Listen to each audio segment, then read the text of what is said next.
எல்லாருக்கும் வணக்கம் கைஸ்.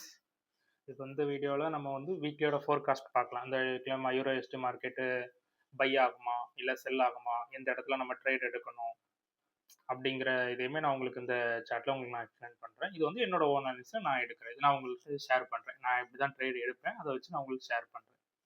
இப்போ இந்த சாட்டில் நீங்கள் எடுத்திங்கன்னா 4 ஹவர்ஸும் டேயோட லோவும் மார்க் பண்ணிருக்கேன். ஏன்னா அது ரீசெண்ட் ஐடியம் இதில் எடுத்ததுனால, ஒரு ரீசெண்ட் ஐடியம் நம்ம எடுத்ததுனால டேயோட இதை நம்ம இதில் மார்க் பண்ணியிருக்கேன். டேயோட ஐடியமும் 4 ஹவர்ஸ் ஐடியம், ரீசெண்ட் ஐடியம் இது எடுத்ததுனால 4 ஹவர்ஸ் லோ, டேயோட லோ, 4 ஹவர்ஸோட ஹை, டேயோட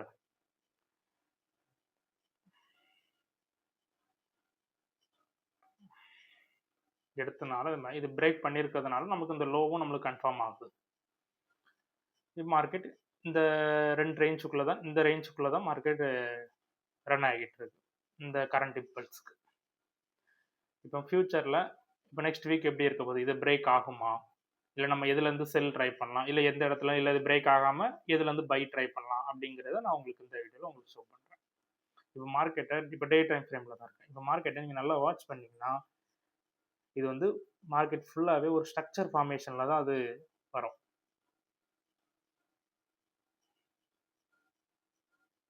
மார்க்கெட்டை நீங்கள் நல்லா வாட்ச் பண்ணிங்கன்னா இப்போ இந்த ரீசெண்ட் ஐடியம் டு பிஃபோர் ஐடியம்லேருந்து இந்த லோ இது பார்த்தீங்கன்னா இதுலேருந்து ஒரு ஸ்ட்ரக்சர் வரும். அதேமாரி இதுக்கு பிஃபோராக நீங்கள் பார்த்தீங்கன்னாலும் அப்படி தான் அது ஆக்ட் ஆகிருக்கும். இந்த ஹை டு இந்த இம்பல்ஸுக்கு நீங்கள் பார்த்தீங்கன்னாலும் கரெக்டாக அந்த ஃபிப்பில் இருந்தால் ஃபிப்புக்கு கிட்ட வர போகும். ஃபிப்பு சில டைமில் ஃபிப்பு ரீச் ஆகுது, சில டைமில் அதுலேருந்தே அது அடுத்த ஸ்ட்ரக்சர் ஃபார்மேஷன் ஆகி இது டவுன் இதாகிடுது. இப்போ அதே மாதிரி இப்போ நம்ம ரீசெண்ட் ஐடியம் ஃபஸ்ட்டு மார்க் பண்ணணும். இது டேயோட ரீசெண்ட் ஐடியம் போன வீக்கில் நடந்தது. டேயோட ஐடியம் நம்ம மார்க் பண்ணுறோம்.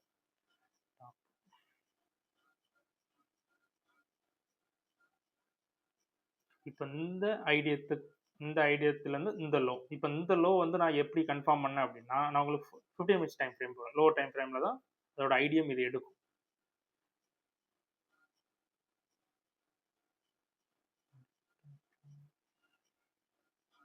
ஃபஸ்ட் இந்த லோவை மார்க் பண்ணிக்கிறோங்க, அப்போ உங்களுக்கு கொஞ்சம் கன்ஃபியூஷன் இல்லாமல் இருக்கும்.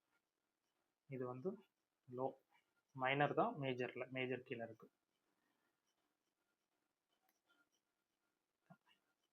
இது லோ.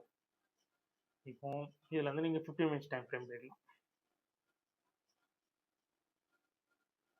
15 மினிட்ஸோட ரீசெண்ட் ஐடியம் என்ன இருக்குது, இந்த டாப்பு தான் 15 மினிட்ஸோட ரீசெண்ட் ஐடியம். இதுலேருந்து சின்ன கரெக்ஷன் பேஸ் வரும்னு எதிர்பார்த்தேன், ஆனால் அது வரல. அது டேரெக்டாகவே அடுத்த இன்ச்சுக்கே அது போயிடுச்சு. இந்த வீக் போன வீக் அதான் எதிர்பார்த்தேன், ஆனால் அது வரல. இது 15 மினிட்ஸோட ரீசெண்ட் ஐடியம். இது எடுத்ததுனால நான் இந்த இதை லோவாக கன்சிடர் பண்ணிடுறேன். இப்போ நீங்கள் டே டைம் ஃப்ரேம் வாங்க. இப்போ டே டைம் ஃப்ரேமில் நீங்கள் பார்த்தீங்க அப்படின்னா, இப்போ யாருக்குன்னே சொன்ன மாதிரி ஸ்ட்ரக்சர் ஃபார்மேஷனில் தான் வருது. இப்போ இந்த டேயோட ஐடியம்லேருந்து இந்த 50 மினிட்ஸ் லோ இதில் நீங்கள் பார்த்தீங்கன்னா இதோட ஃபிபனாச்சி லெவல் இங்கே இருக்குது. இந்த பர்டிகுலர் இடம் தான் அரவுண்டு 16,280. இந்த இதுதான் டாப்பு. இதுதான் டேயோட ஐடியத்துலேருந்து ஃபிப்புக்கு வர இது ஃபிபனாச்சி. இது டேயோட ஐடியம் டு 15 மினிட்ஸ் லோ ஷிப். இதுனா உங்களுக்கு கொஞ்சம் புரியும்.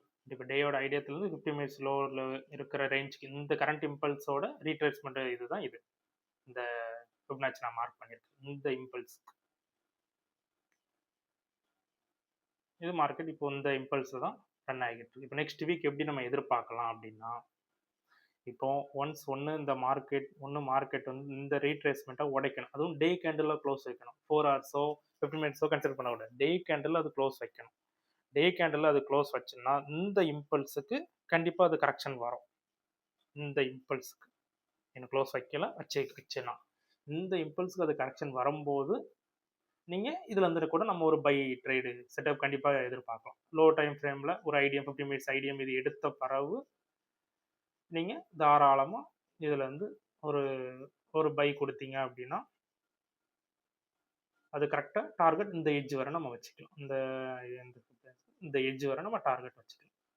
இது வந்து ஒரு செட் ஆஃப் இதை பிரேக் பண்ணாதும் டே டைம் ஃப்ரேம் பிரேக் பண்ணும். 15 மினிட்ஸோ இல்லை 4 ஹவர்ஸோ பிரேக் பண்ணோன்னே அங்கே போய் நான் பை எடுத்துட்டேன் எனக்கு எஸ்எல் அடிச்சுன்னு சொல்லக்கூடாது. இது டேல க்ளோஸ் ஆச்சுன்னா இல்லை அடுத்த சினாரி எப்படி நடக்கும்.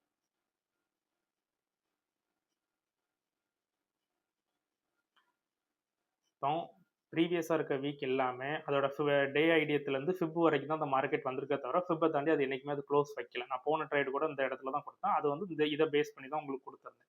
இந்த இம்பல்ஸுக்கு ஒரு ரீகரெக்ஷன் கொடுத்து தான் உங்களுக்கு அந்த ட்ரேடே நான் கொடுத்துருந்தேன்.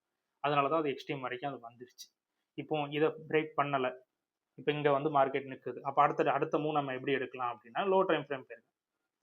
இப்போ லோ டைம் ஃப்ரேம் நீங்கள் போனீங்க அப்படின்னா இப்போ மார்க்கெட் வந்து இப்போ மார்க்கெட் வந்து இன்னும் டேயோட ஐடியம் கிட்ட வரல. ஆனால் பெரும்பாலும் இது வரைக்கும் தான் வருது. சில டைமில் இதுலேருந்தே ரிவர்ஸ் ஆயிடுது. அப்படி இல்லைனா இதில் ஒரு ஸ்விங் ஃபார்ம் பண்ணிட்டு கூட ரிவர்ஸ் ஆகும். இப்போ டே டைம் ஃப்ரேம் எடுத்திங்கன்னா 50 மினிட்ஸ் டைம் ஃப்ரேம் நீங்கள் எடுத்திங்கன்னா ரீசன்ட் ஐடியம் வந்து என்ன இருக்குது. இது 50 மினிட்ஸோட ரீசன்ட் ஐடியம் கீழே டவுன் ஃபாலன் ஆகுறது, டவுன் ட்ரெண்டாக சேஞ்ச் ஆகுது. இப்போதைக்கு அது 50 மினிட்ஸை பொறுத்த வரைக்கும் அது அப் ட்ரெண்டு. அதை பிரேக் பண்ணால் தான் டவுன் ட்ரெண்டாக அது சேஞ்ச் ஆகும்.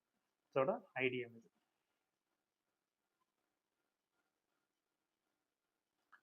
இப்போ மார்க்கெட் ஒன்று இந்த ஐடியத்தை ஸ்வைப் பண்ணி அடுத்த ஸ்ட்ரக்சர் அது ஃபார்ம் பண்ணுவோம். அந்த ஐடியத்தை ஒன்று ஸ்வைப் பண்ணணும். ஸ்வைப் பண்ணி மேலே அடுத்த இது சாம்னா அடுத்த ஐடியம் இதுக்கு கீழே வரும். இல்லை அடுத்த சினாரியோ எப்படி நடக்கும், இந்த ஐடியமை ஃபஸ்ட் அவங்க பிரேக் பண்ணணும். இல்லை மார்க்கெட் இதுலேருந்து ஃபாலன் ஆகுது அப்படின்னா இந்த ஐடியத்தை அவங்க ஃபஸ்ட்டு பிரேக் பண்ணுவாங்க. பிரேக் பண்ணி இந்த இம்பல்ஸுக்கு ஒரு ரீகரெக்ஷன் கண்டிப்பாக அது கொடுக்கும். ஒன்று ரீகரெக்ஷன் கொடுக்கலாம், அப்படி இல்லைனா எக்ஸ்ட்ரீம் வர போயிட்டு கூட அது வரலாம். ஒன்று ரீகரெக்ஷன் கொடுக்கலாம், இல்லைனா எக்ஸ்ட்ரீம் வரைக்கும் போயிட்டு ரீகரெக்ஷன் ஃபிப்லேருந்து அது டவுன் ஃபாலன் ஆகலாம். அப்படி இல்லை அப்படின்னா இந்த எக்ஸ்ட்ரீம் வரைக்கும்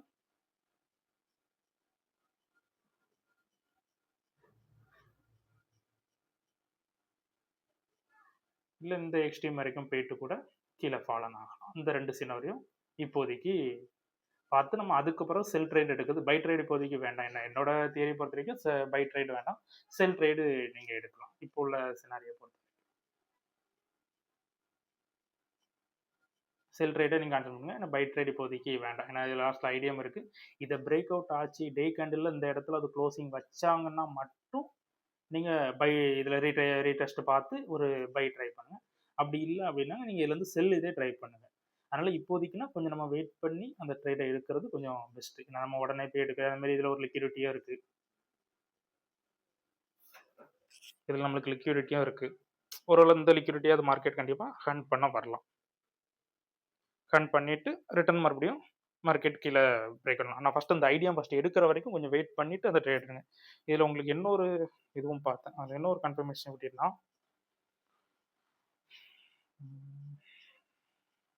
4 ஹவர்ஸோட ரீசன்ட் புல் பேக்குமே அவங்க ஃபார்ம் பண்ணியிருந்தாங்க இந்த பர்டிகுலர் இடத்துல. அப்புறம் இந்த இடத்துல என்ன இருக்குது, இது எல்லாமே மைனர் தான், மேஜர் கிடையாது. இது 4 ஹவர்ஸோட புல் பேக்கு.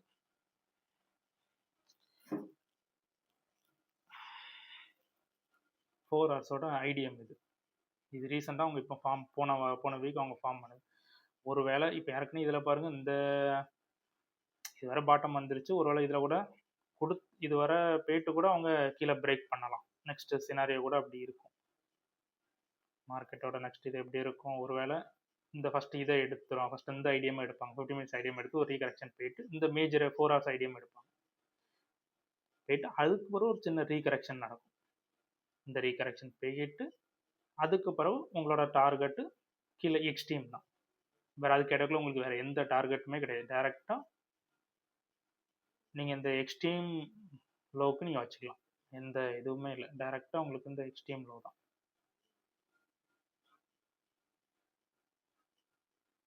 எக்ஸ்ட்ரீம் லோ தான் உங்களுக்கு டார்கெட்.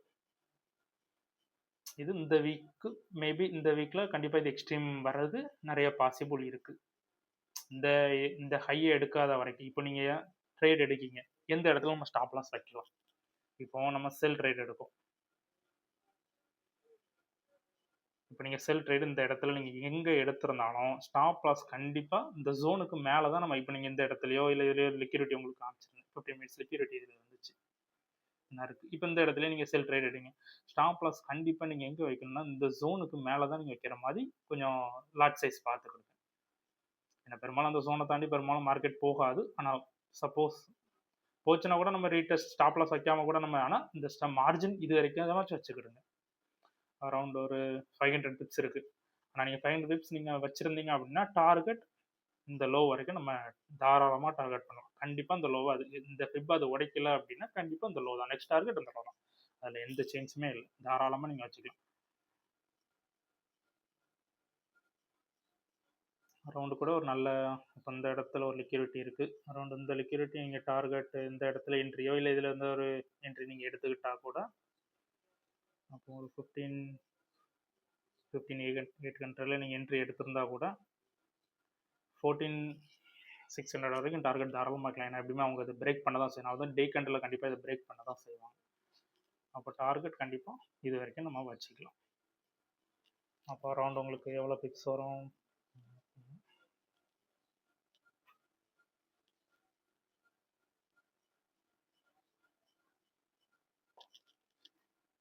ஓரளவுக்கு உங்களுக்கு கொஞ்சம் நல்ல ரேஷியோ தான்.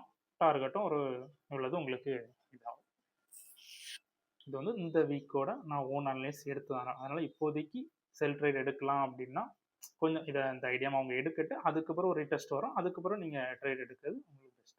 இப்போ இந்த வீடியோலேயே உங்களுக்கு எதுவும் டவுட்ஸ் எதுவும் இருந்துச்சுன்னா நீங்கள் கமெண்டில் இது பண்ணுங்கள். நான் உங்களுக்கு கமெண்டில் உங்களுக்கு ரிப்பீட் பண்ணுறேன். இதை விட கொஞ்சம் கிளாரிட்டியாக இருக்குனாலும் நான் உங்களுக்கு எக்ஸ்பிளைன் பண்ணுறேன்.